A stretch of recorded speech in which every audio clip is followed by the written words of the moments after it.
बोलो जयकारा बोल मेरे श्री गुरु महाराज की जय। श्री परमहंस दयाल जी महाराज की जय। सर्वप्रथम हम अपने इष्ट देव श्री परमहंस दयाल दादा गुरु महाराज जी के श्री चरण कमलों में लाखों करोड़ों बार दंडवत प्रणाम करते हैं। सभी परमहंसों के चरणों में भी दंडवत प्रणाम करते हैं।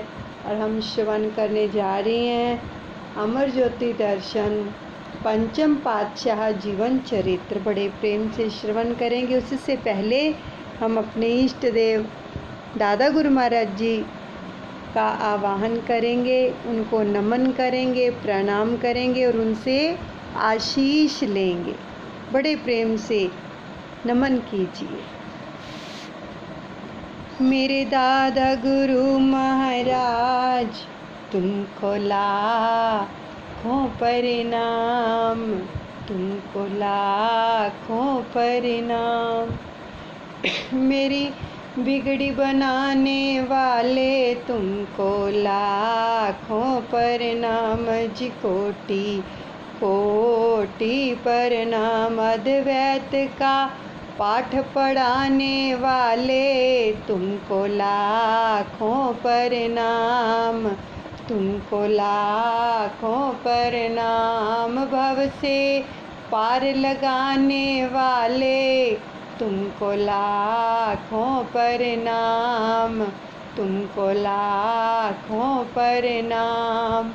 मेरे हापू बाबा जी तुमको लाखों प्रणाम, कोटि कोटि प्रणाम। सहित देही उड़ जाने वाले तुमको लाखों प्रणाम, कोटि कोटि प्रणाम।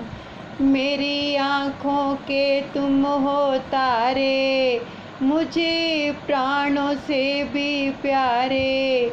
मेरे दिल के सहारे तुम हो, मेरे गुजारे। तुमको लाखों प्रणाम, कोटि कोटि प्रणाम। मेरे दादा गुरुदेव प्यारे तुमको लाखों प्रणाम, कोटि कोटि प्रणाम। दादा गुरुदेव जी के आशीर्वाद से अब श्रवण करेंगे। अपनी आँखों से पंचम पातशाह सतगुरुदेव भगवान जी के प्यारे दर्शन दीदार का रसपान करेंगे और कानों से उनके प्यारे वचनों का रसपान करेंगे और पाठ श्रवण करते हुए ही अपनी श्वासों के साथ साथ शब्द का जाप चलता रहेगा।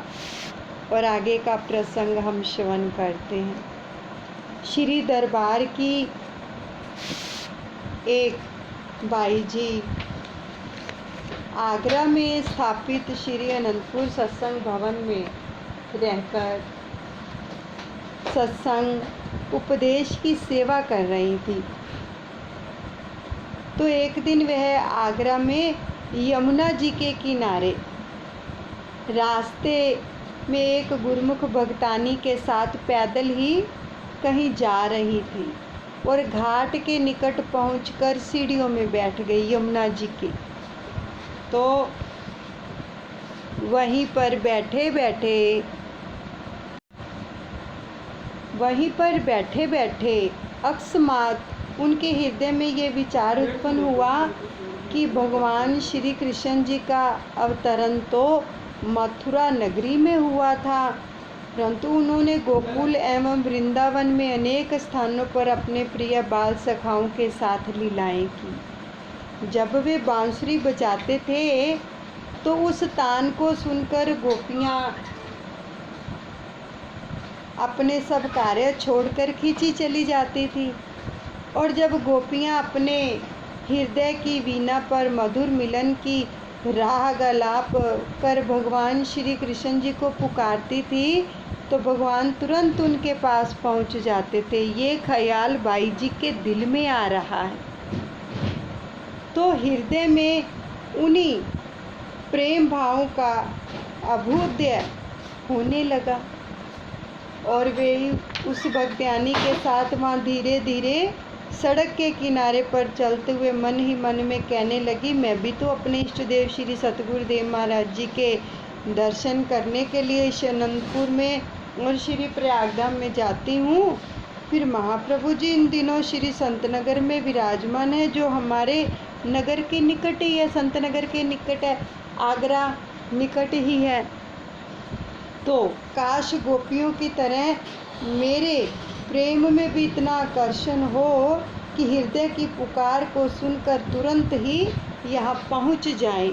श्री गुरु महाराज जी पंचम पातशाह अपने मन में बाई जी ये विचार कर रही हैं। ऐसी भावना उत्पन्न हो गई उनके मन के अंदर कृष्ण भगवान को लेकर। तो फिर अपने श्री गुरु महाराज जी की ओर तो कहा कि मेरे कानों में श्रीकार के हारन की मधुर ध्वनि गूंजे, जैसे गोपियों के कानों में बांसुरी की ध्वनि गूंजती थी, ऐसे हमारे कानों में भी श्रीकार की हारन की ध्वनि गूंजे। तो उस समय जब मैं मुड़कर देखूं तो मेरी ओर आती हुई श्रीकार में विराजमान मेरे श्री सतगुरुदेव भगवान श्रीकार को मेरे पास रुकवाएं। देखो भावना कितनी प्रबल होती है और कितनी सुंदर भावना है ये, है ना। तो मेरी आँखों से प्रेमाश्रु बहें और मैं पावन दर्शन करके निहाल हो जाऊं। देखो जो सच्चे प्रेमी होते हैं ना, वो ऐसे अपने प्रीतम को याद करते हैं। हम सारा दिन क्या करते हैं, कभी ऐसे याद किया अपने सतगुरु को कि ऐसे हमें सतगुरु कहीं मिल जाएं, आ जाएं, उनका प्यारा मुखड़ा है जो उसका दीदार हो जाए, हमसे बात करें, हम उनके चरणों में खड़े हों, वो हमें आशीर्वाद दें। देखो ये भावनाएं किसके दिल में उत्पन्न होती है, जो प्रेम करते हैं, केवल और केवल जो अनन्य प्रेमी होते हैं। तो फिर क्या हुआ कि उस समय उनका प्रभु प्रेम प्रकाष्ठा पर पहुंच चुका था। तो बस तभी उनके कानों में श्रीकार के हारन की मधुर ध्वनि गूंज उठी। वे सोचने लगी कि मेरे अंदर ये विचार चल रहे हैं, शायद इसीलिए ही हॉर्न की ध्वनि मेरे कानों में गूंज रही है, परंतु ये क्या। उन्होंने जो ही मुड़कर देखा तो सचमुच ही श्रीकार मधुर मधुर हारन करती हुई उन्हीं की ओर बढ़ती चली आ रही थी। देखो ये प्रबल प्रेम, प्रबल इच्छा प्रकट हो जाती है तो सच में प्रभु प्रकट हो जाते हैं वहीं पर जहाँ पर प्रेमी याद कर रहा होता है। तो दूर से आती हुई श्रीकार को देखकर वे स्तब्ध रह गई कि ये तो सच हो गया है। तो बार बार आंखें मलने लगी, क्योंकि उन्हें यह विश्वास ही नहीं हो रहा था कि 2 मिनट पहले हृदय में आए हुए भाव यूं पलक झपकते ही पूर्ण हो जाएंगे। तो श्रीकार उनके निकट आकर रुक गई। तो श्री प्रभु जी को सम्मुख पाकर वह अपनी सुध बुध भुलाकर नेत्रों से अश्रुधारा प्रवाहित होने लगी। तभी श्रीकार का दरवाज़ा खुला, बाई जी की चेतना लौटी तो देखा कि विरध संभारनहार प्रेम के भंडारी घट वासी श्री श्री 108 श्री पंचम पातशाह श्री महाराज जी श्रीकार में विराजमान हैं और मंद मंद मुस्कुराते हुए आशीर्वाद प्रदान कर रहे हैं। तो वह श्री चरणों में नतमस्तक हो गई और अंतर्यामी श्री गुरु महाराज जी ने उनकी हार्दिक भावना के अनुरूप स्वयं उनके पास पहुंचकर उन्हें श्री दर्शनों की अनमोल घड़ियां प्रदान करके माला माल कर दिया। देखो भाव है ना, कहते जब गोपियाँ और ग्वाल बाल श्री कृष्ण को पुकारते थे तो वो झट से आ जाते थे। तो मैं भी तो अपने सतगुरु से प्रेम करती हूँ। तो ऐसे ही भाव बनाती हुई उस प्रेम की चरम सीमा पर पहुँच गई। तो प्रभु भी झट से वहाँ पर प्रकट हो गए। कोई संदेश थोड़ी दिया कि आप आओ, या अपने दिल से दिल की तार को जोड़ दिया और प्रभु वहाँ पर प्रकट हो गए। देरी तो हमारी ओर से ही होती है, भगवान की ओर से तो एक क्षण की देरी भी नहीं होती है। आपने कई बार सत्संगी महात्मा जन भाइयों के विनम्र आग्रह पर आगरा में आकर उन्हें श्री दर्शन देकर कृतार्थ किया। एक बार फिर श्री वचन हुए कि आप सब गुरुमुख जन इतने खुश और उत्साहित नजर आते हैं, क्या कारण है? इसका मतलब ये है कि आपके मतलब की चीज़ मिल गई है। जैसे किसी खरीदार को बिक्री करने वाला मिल जाए और बिक्री करने वाले को खरीदार अच्छा मिल जाए तो उनको आपस में कितनी खुशी होती है, बताओ। आपको कौन सी चीज़ की तलब है? सभी गुरुमुखों ने ऊंची आवाज़ में कहा कि हमें श्री चरणों की भक्ति चाहिए। फरमाया कि आप सबको भक्ति की तलब है, इसलिए महापुरुष भी भक्ति देने के लिए ही आए हैं। जो मालिक की भक्ति करते हैं उनका यह जन्म भी सुहेला हो जाता है और जो परलोक है वो भी संवर जाता है। यह जो श्री परमहंस अद्वैत मंदिर की रचना हुई है, यहाँ से रूहानी खुराक मिलती है। गुरुमुख जन हमेशा भक्ति की तलब रखेंगे तो सदा खुशियों से भरपूर रहेंगे और अपना जीवन सफल बना लेंगे। महापुरुषों की भी यही इच्छा है कि आप खुशी से सराबोर रहें और हमें भी बहुत प्रसन्नता हुई है। तो श्री वचनों को श्रवण कर आई हुई समस्त संगत भी इस परम सौभाग्य को पाकर कृत्य हो गई। आपने भाई प्रकाश प्रीतमानंद जी को बुलाकर कहा कि हमें राजधानी एक्सप्रेस से कलकत्ता की ओर जाना है। हम चाहते हैं कि ट्रेन उस स्टेशन से ले जहाँ पर भीड़ भाड़ ना हो और एकांत हो। हमारे विचार से कानपुर ठीक रहेगा। आप वहाँ जाकर शहर के कोलाहल से दूर किसी ऐसे शांत व एकांत स्थान पर प्रबंध करो जहाँ हम कुछ घंटे ठहर पाएं, ये महाप्रभु ने वचन फरमाए। तो अगले दिन ही श्री प्रभु जी आगरा से प्रस्थान कर श्री संतनगर पहुँचे। बाई जी कुछ प्रेमी भक्तों के साथ कानपुर की ओर चल दी और वहाँ जाकर कई स्थान देखे, परंतु कोई भी उपयुक्त नहीं लगा। तभी किसी भगत ने कहा कि मेरे निकट संबंधी हैं जिनकी शहर से हटकर साबुन की फैक्ट्री है और उनका निवास स्थान भी वहीं पर है, तो उनकी सत्संग में कोई रुचि तो नहीं है, परंतु मुझे भरोसा है कि वे श्री गुरु महाराज जी के सम्मान में कोई कमी नहीं छोड़ेंगे। बाई जी भगत जी को लेकर उनके घर पहुंची और अपने आने का प्रयोजन भी बताया। परिवार में खुशी की लहर दौड़ पड़ी और वे इस कल्पना में खो गए कि क्या इतने बड़े महापुरुष हमारे घर पधारेंगे, हमें कृतार्थ करेंगे। तो उन्होंने सहर्ष स्वीकृति दे दी और इस शुभ घड़ी और शुभ संयोग से मिलने वाले आनंद के लिए आभार भी प्रकट किया।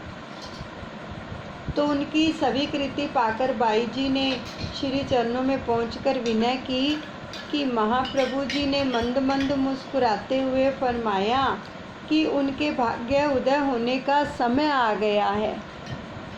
तो इस संयोग को पाकर वे भी दरबार से जुड़कर अपना कल्याण कर सकेंगे। तो बाई जी निर्धारित समय पर सब सामान लेकर कुछ भक्तों सहित कानपुर उनके घर में पहुंची। तो भक्तों ने मिलकर सारे घर को सजाना आरंभ कर दिया और अपनी आवश्यकता के अनुसार सारी व्यवस्था की। घर वाले ना तो मूर्ति पूजा में विश्वास करते थे और ना ही उनकी सत्संग में कोई विशेष रुचि थी। फिर भी वे बड़े कौतूहल से सब तैयारियों का आनंद लेने लगे और उस पावन वेला की प्रतीक्षा करने लगे जब महाप्रभु जी उनके घर आंगन को पवित्र करेंगे। ये कोई छोटी बात नहीं है कि तीनों लोकों के मालिक किसी के गृह को पवित्र करने के लिए आ रहे हों। वो भी कोई उन्होंने संदेश नहीं भेजा, कुछ नहीं, अपने आप कृपा हुई है। ऐसे प्रेमियों के ऊपर कृपा करते जिनको तारना हो और प्रभु के साथ जोड़ना हो, नाम के साथ जोड़ना हो, तो अपने आप कृपा करते हैं प्रभु। तो उधर श्री संतनगर से प्रस्थान कर श्री प्रभु जी की श्री कार मधुर हारन बजाती हुई साय समय कानपुर उनके निवास स्थान पर पहुंच गई। तो साथ में प्रेमी जनों की एक बस भी आई थी। सब मिलकर उच्च स्वर में जयकारे बोलते हुए भजन गाने लगे।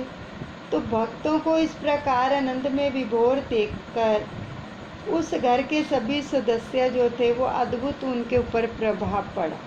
तो श्री दर्शन पाकर उनकी अंतरात्मा को दिव्य सुखद अनुभूति होने लगी। आपने सिंहासन पर विराजमान होकर श्री वचनों की अमृत वर्षा करते हुए फरमाया। क्या फरमाया कि गुरुवाणी का कथन है, 184 भ्रमत्या दुर्लभ जन्म पायो, नानक नाम संभाल तू 100 दिन नेड़े आयो। 84 लाख योनियों के बाद तुझे यह जन्म मिला है। अगर मालिक का नाम हृदय में नहीं बसाया तो उसकी संभाल ना की और बाकी चीज़ों का दिल से त्याग नहीं किया तो फिर 84 तेरे नज़दीक आ रही है। जीव को फिर से 84 में धकेला जाएगा। कारण क्या है कि जैसे कर्म करेगा, जैसे संस्कार अपने साथ ले जाएगा, उसी के अनुसार ही कुदरत उसका फल देगी। बहुत सुंदर वचन फरमा रहे हैं प्रभु कि कर्मों के अनुसार ही कुदरत फल देती है। हमने यहाँ पर आके कैसे कर्म करने हैं, कैसे कर रहे हैं, ये कर्म हमारे साथ जाएंगे। तो इसलिए नाम सुमिरन में चित्त लगाने का यह लाभ होता है कि इंसान के दुख दर्द और भय सब दूर हो जाते हैं और इंसान जो है वो सुख में वास करता है। किलविख सबे उतरन नीत नीत गुण गाओ, कोट कलेश उपजहि नानक बिसरे नाव। फरमाते हैं कि इंसान की सारी कलह कल्पना, कलेश, दुख व दर्द सब मिट जाते हैं जो चित्त को मालिक की याद में लगाता है, नाम को जपता है। नाम को चित्त से भुला देने से ही जीव को दुख व्यापता है। तो इसलिए महापुरुष ये फरमाते हैं कि भले ही संसार में रहो मगर उठते बैठते चलते फिरते दिल में मालिक की लगन हो, लिव सच्चे नाम से जुड़ी हो, फिर ऊपर से भले ही सारे काम करो। अगर इसी प्रकार अपना जीवन गुजारोगे तो यहाँ भी जीवन सुखी होगा और परलोक भी सुधर जाएगा। यही मनुष्य जीवन का लक्ष्य है। अब इन वचनों को श्रवण कर उनके मन का समस्त अंधकार जो था वो दूर हो गया। हृदय में दिव्य आलोक से प्रकाशित हो उठा। तो श्री चरणों में आकर विनय करने लगे कि हम तो बहुत नादान और अज्ञानी जीव हैं। आप हमें भी अपने सच्चे नाम की दीक्षा देकर कृतार्थ करें। महाप्रभु जी ने अपनी असीम अनुकंपा करते हुए पूरे परिवार को नामदान दिया और श्री अनंतपुर दरबार की महिमा से अवगत कराया। तो वे तो अपने भाग्यों की सराहना करते हुए ना थकते थे। श्री दर्शन और पावन वचनों का उन पर ऐसा विस्मयकारी प्रभाव पड़ा कि वह सारा परिवार अगले मास वैशाखी के पर्व पर श्री अनंतपुर दर्शनों के लिए चला गया और श्री प्रभु जी ने एक ही दृष्टि में सबको निहाल कर दिया। तो महापुरुषों की हर कार्यवाही में गहन राज छिपे होते हैं। अपनी रूहों का कहाँ कब और कैसे निस्तार करना है यह तो सब वे ही जानते हैं और उसी अनुरूप सारी रचना स्वयं रचा देते हैं। तो श्री अनंतपुर से श्री सतगुरुदेव महाराज जी श्री संतनगर में पधारे। यहाँ के स्थायी निवासी गुरुमुखों को अपना मूल्य समय प्रदान करते हुए समीप बुलाकर फरमाया, सब गुरुमुखों को नाम सुमिरन का सुरक्षा कवच मिला हुआ है, तो इसके द्वारा मन माया के आक्रमण में स्वयं को सुरक्षित कर सकते हैं तथा बाहर की प्रतिकूल परिस्थितियों का सामना भी कर सकते हैं। और अभिप्राय ये है कि जब जब भी दुख, भय, क्लेश आदि का वातावरण उपस्थित हो तो नाम सुमिरन करते हुए इस विकट स्थिति से त्राण पा सकते हैं। गुरुमुखों को सदा सावधान एवं सतर्क रहना चाहिए। श्री आज्ञा और मौज पर चलते हुए जीवन को सुखरूप बनाएं और सुरक्षित रहें। तो महात्मा जी ने श्री चरणों में विनय की, प्रभु आपने हमें हर तरफ से सुरक्षित किया है। हर वर्ष वर्षा ऋतु में नदियों में उफान आने से आसपास के गांव में बाढ़ आ जाती है। श्री संतनगर तथा प्रेम नगर इस खतरे से बाहर रहते हैं। आपने फरमाया, कुदरत के विधान में हम हस्तक्षेप नहीं करते। कभी कभी गुरुमुखों को भी ऐसी समस्या का सामना करना पड़ सकता है। इस वर्षा ऋतु में अनाज, दालें आदि 2 मास के लिए संचित कर लेना। तो श्री वचनों के पश्चात सबने माथा टेका और महाप्रभु जी ने अपने कर कमलों से उन्हें प्रसाद दिया। बाहर आकर एक दूसरे से कहने लगे कि 2 मास की भोजन सामग्री को संचित करना है। प्रभु ने फरमा जो दिया कि अगर बारिश होती है, बाढ़ आ जाती है, तो ये कुदरत की ही मौज है। हम उसमें कुछ भी हस्तक्षेप नहीं करते कुदरत के कामों में। आप अपना जो 2 मास का अनाज है उसको संचित करके रखो। तो इन वचनों में कोई रहस्य अवश्य है। सचमुच ही जुलाई मास में अत्यधिक वर्षा होने से नदियों में पानी का स्तर इतना बढ़ गया कि गांव में घरों की छत तक पानी पहुंचने की स्थिति बन गई। तो इससे बचाव हेतु रात्रि के समय गांव वालों ने मिलकर श्री संतनगर के परकोटे को 2-3 स्थानों पर खंडित कर दिया।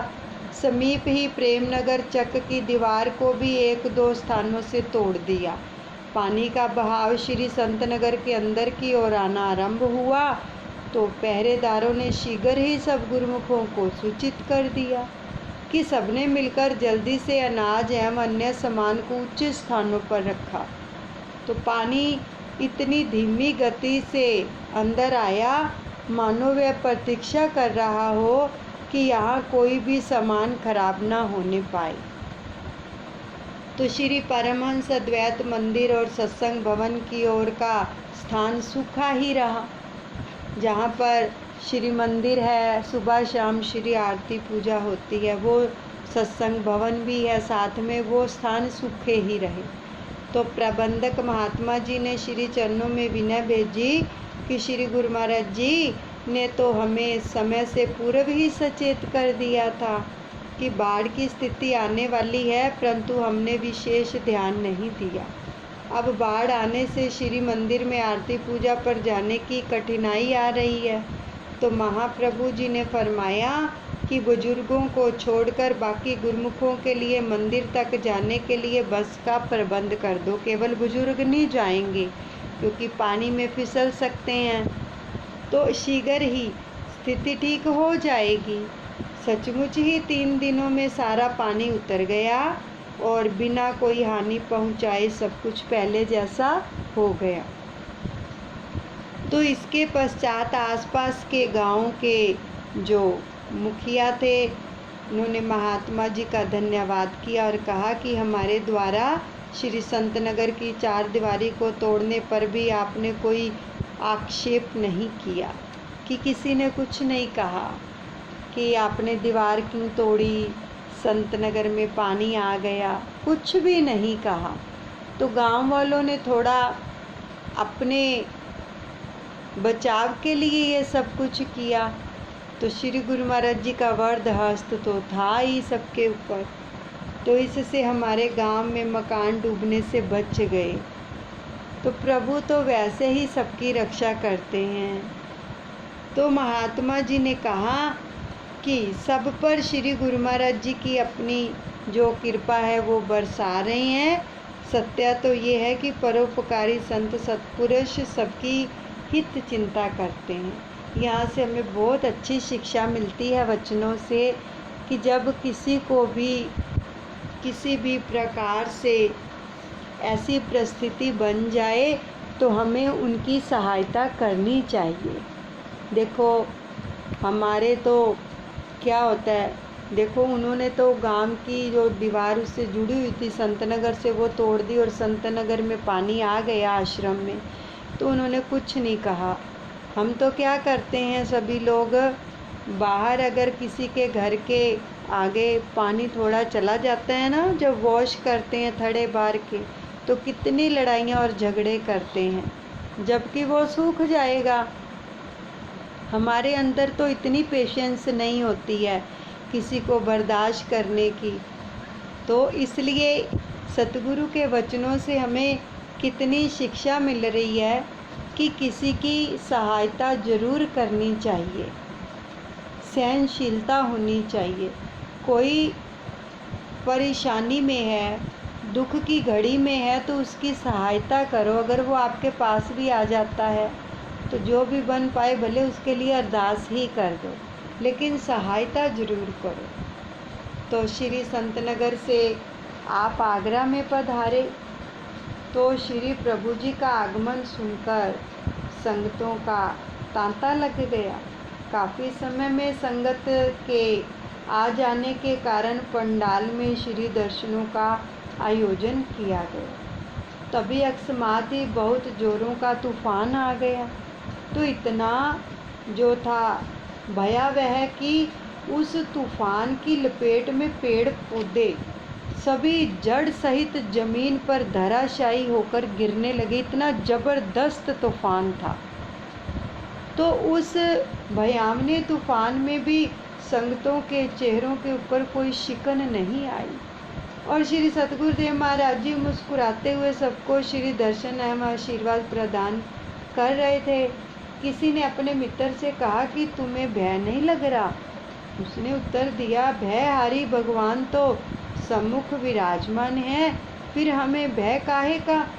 ऐसे समय में संकटहारी प्रभु नाम के सुमिरन से सब भय बाधाएं जो है दूर हो जाती हैं। सेवकों ने विनय की, स्वामी जी कृपा करके अंदर चलिए, तूफान बढ़ता ही जा रहा है। तो पंडाल में लगी बल्लियां भी उड़ रही थी। श्री वचन हुए, नहीं, पहले पूरी संगत कुशल घरों में चली जाए। तब जब संगत घरों में चली गई तो वचन हुए कि किसी प्रेमी का घर है यहाँ। भगत दयाराम जी वहाँ पास ही खड़े थे, जो कई बार श्री प्रभु जी को अपने घर में श्री चरण डालने के लिए विनती कर चुके थे और श्री प्रभु जी ने सहज ही फरमाया था कि आएंगे। तो उन्होंने तुरंत ही कहा कि दास का घर पास है। श्री गुरु महाराज जी ने उस भगत जी के घर कृपा की। जैसे ही पंडाल से उठकर अंदर घर में प्रवेश किया, वैसे ही पूरे का पूरा पंडाल तूफान में बिखर गया। जैसे ही सारी संगत को पहले भेजा श्री गुरु महाराज जी ने, फिर जब उन्होंने प्रस्थान किया तो सारी बल्लियाँ पंडाल सब उखड़ गए। और तूफान से सब कुछ बिखर गया। तो कुछ प्रेमी धीरे धीरे तूफान समाप्त होने तक वहीं दर्शन करके अपने भाग्य मनाने लगे। तो सत्पुरुषों की करनी व अपार महिमा का वर्णन करने में जीवा सक्षम नहीं। किसी प्रकार प्रेमियों की आत्मिक तृषा को शांत करने के लिए महापुरुष अपने तन पर अनेक कष्ट सहन कर सदैव परोपकार में संलग्न रहते हैं। तो अलवर ऐसे ही एक बार श्री प्रभु जी श्री संतनगर में विराजमान थे। प्रेमियों की पुकार एवं भूमि की गुहार से आपकी यहाँ से अलवर में कृपा करने की मौज उठी। तो बाई भक्ति रत्नानंद जी ने कई बार श्री चरणों में अलवर को सौभाग्यशाली बनाने की विनय की थी। संयोग से अलवर में ही रहने वाली बाई विचार सागरानंद जी और बाई प्रेम कृष्णानंद जी श्री दर्शन हेतु श्री संतनगर आई। उन्होंने श्री चरणों में विनय की, प्रभु अलवर का सत्संग आश्रम जो है अभी निर्माण अधीन है, आप वहाँ पर श्री दर्शन देने की कृपा करें। आपने फरमाया कि वह जगह तो हमें कब से पुकार रही है। यहीं पर हम सत्संग को विश्राम देते हैं और सब अपने दादा गुरु महाराज जी के चरणों में अर्पण करते हैं। अनुचित क्षमा करें। बोलो जयकारा बोल मेरे श्री गुरु महाराज की जय। दयालु श्री परमहंस दयाल जी महाराज की जय।